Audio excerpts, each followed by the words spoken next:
We are now going to discuss paroxysmal nocturnal hemoglobinuria.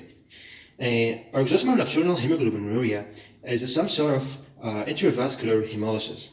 So, in order to understand paroxysmal nocturnal hemoglobinuria, we are going to explain it in a whiteboard first, and then we are going to read it from the text. So, what is paroxysmal nocturnal hemoglobinuria? We need to know that the RBCs and the white blood cells and the platelets are circulating in the plasma. They are very vulnerable to activation and destruction by the complement. So, in order to protect themselves from destruction by the complement, they should have something in their surface membrane that will inhibit activation and destruction by the complement. So they will express some proteins called CD55 and CD59, and the function of these proteins is that they inhibit the activation of that complement and the destruction. But in order for CD55 and CD59 to be expressed on the surface of these RBCs, white blood cells, and platelets, they need something to anchor them to the plasma membrane of these cells. And what is anchoring the CD55 and the CD59 to the cell membrane is something called GBI. And this GBI is what is attaching to the cell membrane and attaching also to CD55 and to CD59. What is going on in paroxysmal nocturnal hemoglobinuria is there is acquired mutation in the GBI gene or GBI encoding region. So this GBI is not expressed, and when this GBI is not expressed, no CD55 and there is no CD59 expressed on the surface of the red blood cells or white blood cells or platelets. So this will render these RBCs, white blood cells, platelets susceptible to damage by the complement. So when the complement will see these red blood cells without CD55 and CD59, they will go in steps of activation. So most importantly, two steps of activation are included in the pathway of activation of the complement. So the first one is a C5 pathway, and the next one is a C3 pathway. So we will talk about every one of them separately in order to understand how they are activated. So activation of C5 will lead to production of C5b. C5b will bind C6 and C7 and C8 and C9, and this will form what is called membrane attack complex. This membrane attack complex will dig a hole in the surface of the red blood cells, and this will lead to release of the electrolytes from the interior of the RBCs to the exterior, and hence lysis of the cell. This is the first pathway. C5 will form C5b that binds C6, C7, C8, C9, and this is forming what's called membrane attack complex. And this membrane attack complex will cause release of the electrolytes from the inside of the RBCs to the outside. So, what is the next pathway here? The next pathway here is the C3b pathway.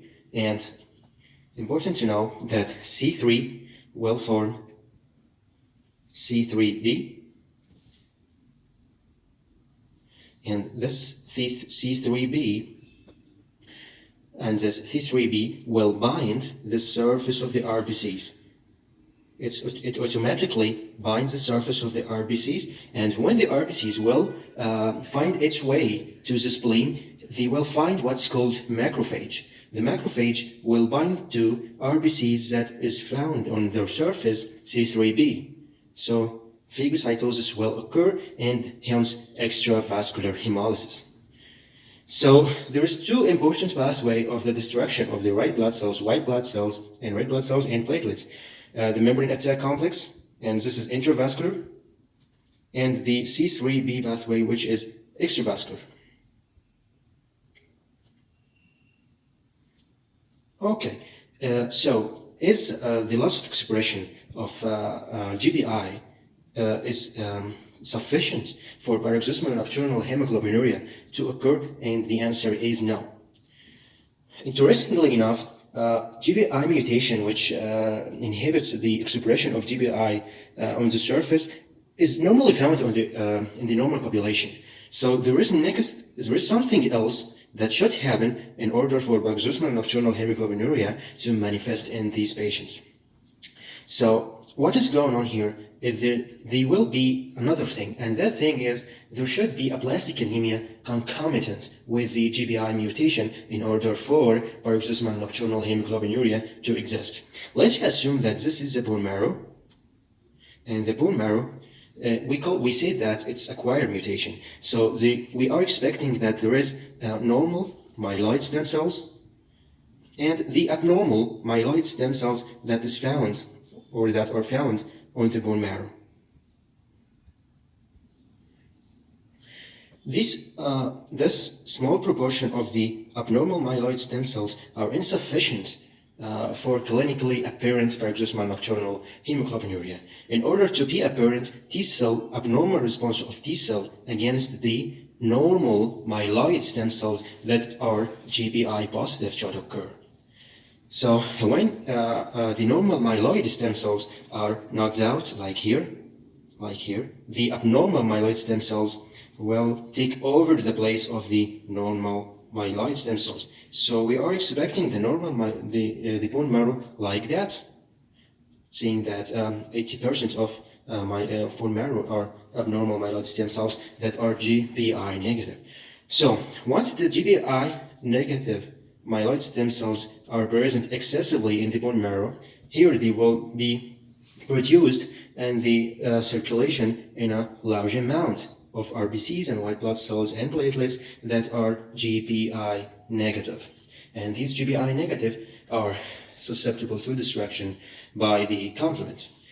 So now we understand that the hemolysis occurred by the complement system. So what is occurring next is what hemoglobin is going, where hemoglobin is going here. So when the RBCs is lysed, hemoglobin will be released into circulation. So when hemoglobin is released in the circulation, there is protein called haptoglobin. Haptoglobin normally will rescue or scavenge. It's called scavenger protein because it binds free hemoglobin that is normally and under physiologic process will be released into the system or the circulation. Haptoglobin will bind it and they find their way to the macrophage, and the macrophage will phagocytose the hemoglobin haptoglobin complex and scavenger or rescuing hemoglobin and preventing it from its loss in the urine. So in paroxysmal nocturnal hemoglobinuria, there is excess release of hemoglobin. Hemoglobin is increase enough, and increase as the haptoglobin will know there will be no haptoglobin to bind this excess hemoglobin. So hemoglobin will find its way into the urine, causing hemoglobinuria. This is the first thing. And the next thing is hemoglobin also will be taken up by the proximal convoluted tubule and will be released in the proximal convoluted tubule and metabolized to hemosiderin. Hemosiderin will be released in the urine, but days after the hemolysis. Why days after the hemolysis? Because the proximal convoluted tubule cells, they have lifespan, and when they are shedded from their basement membrane, hence they will be found in urine, and we will find hemosideruria. So, and the next other manifestations of hemoglobinuria, paroxysmal nocturnal hemoglobinuria, is like any other manifestations of intravascular and extravascular hemolysis. LDH will be increased, AST will be increased because these are enzymes that are found mainly, or they are found in the RBCs. So AST will be increased, LDH will be increased, haptoglobin will be decreased because it is supersaturated and taken up by the macrophage, and there is hemoglobinuria, and there is a hemosideruria. And like any intravascular hemolysis or extravascular hemolysis, the reticulocyte count will be increased. So with this background, we will go back to our text and start reading it. So, paroxysmal nocturnal hemoglobinuria, RBCs, white blood cells, platelets are susceptible to complement activation and destruction. We already said that. Expression of CD55 and CD59 on the surface inhibits complement activation. We already said that. CD55 and CD59 requires GBI to be expressed on the surface. Acquired mutation in the GBI encoding region leads to the loss of expression of CD55 and CD59. Concomitant aplastic anemia is the rule. Complement activation leads to formation of C3b and C5b. C5b combines with other complement factors to form membrane attack complex, and C3b opsonizes the cells to be phagocytosed in the RBCs, in the reticular endothelial cells. So there is here intravascular hemolysis, and there is here extravascular hemolysis. Hemolysis is baseline, nocturnal, and after viral infection, and this requires a little bit of explanation here. So we know that it is baseline, but why it's nocturnal and why it is after viral and bacterial infection? It is nocturnal because when we are sleeping, there is hypoventilation. And when there is hypoventilation, there is increased in CO2 trapping. And when CO2 is trapped, more H or hydrogen ions that are present in the circulation will be trapped also. So this will cause acidotic environment in the blood. And this acidotic environment will help in the activation and destruction by the complement. So this is why it's called nocturnal hemoglobinuria. And sometimes the patients will wake up and will find their urine is dark red because of the hemolysis that occur overnight. But I need to say that this is not the most common presentation. We will discuss that. Soon. So, and after viral or bacterial infection, the idea here is, but viral or bacterial infection will cause an inflammatory response to these pathogens. And inflammatory response to these pathogens mean that more complements will be activated. And when complement is activated, some of these complements will find their way to the RBCs and white blood cells and platelets. And so they are automatically activated and find their way to the RBCs, white blood cells and platelets, and cause destruction and hemolysis. So this explains why the destruction and hemolysis is exacerbated by viral and bacterial infection. And the next thing we need to say that thrombosis and neutropenia also occur, because we say that all cell lines are destroyed. But why thrombosis is occurring? This is weakly understood, but we will say that, or there is some theory that say absence of GBI on the surface of the platelets will make them activated innately and form thrombosis. And the other theories that say that release of prothrombotic agents from the RBCs and white bloods from the RBCs and platelets will cause thrombosis. And thrombosis is most commonly present in the cerebral venous thrombosis and hepatic venous thrombosis. So we will now discuss the clinical picture of paroxysmal nocturnal hemoglobinuria and diagnosis. We will read it because we have explained it already. Most cases present with thrombotic events such as hepatic vein thrombosis causing abdominal pain and mucocystitis, and this mainly is the first manifestation that will lead to attention that there is something wrong in the coagulation profile of this patient, and we will draw a CBC for this patient and we will find anemia. Cerebral venous thrombosis causing headache and altered mental status. Abnormal urine appearance in the morning occur, but not the most common presentation. We already said that. Lab finding include normocytic anemia because it's intravascular and extravascular hemolysis. And we need to say that it may be macrocytic anemia if reticulocyte count is already very, very increased. Or it may be microcytic anemia if the loss of hemoglobin in the urine exceeded the reservoir of the iron in the human. So it may be normocytic, it may be microcytic, or it may be macrocytic. And increased reticulocyte count, we already said that because it is a hemolytic anemia. Elevated LDH, AST, NAST, and decreased haptoglobin and pancytopenia. And we already explained why there is pancytopenia, because there is concomitant aplastic anemia. Hemoglobin secreted in urine causing hemoglobinuria and taken up by proximal convoluted tubule cells causing hemocinuria. Serial urine analysis is required to detect hemoglobinuria because there may be, after one urine analysis episode, we cannot find that hemoglobin in the urine because it is paroxysmal, or it may be nocturnal, or it may be activated by viral or bacterial infection.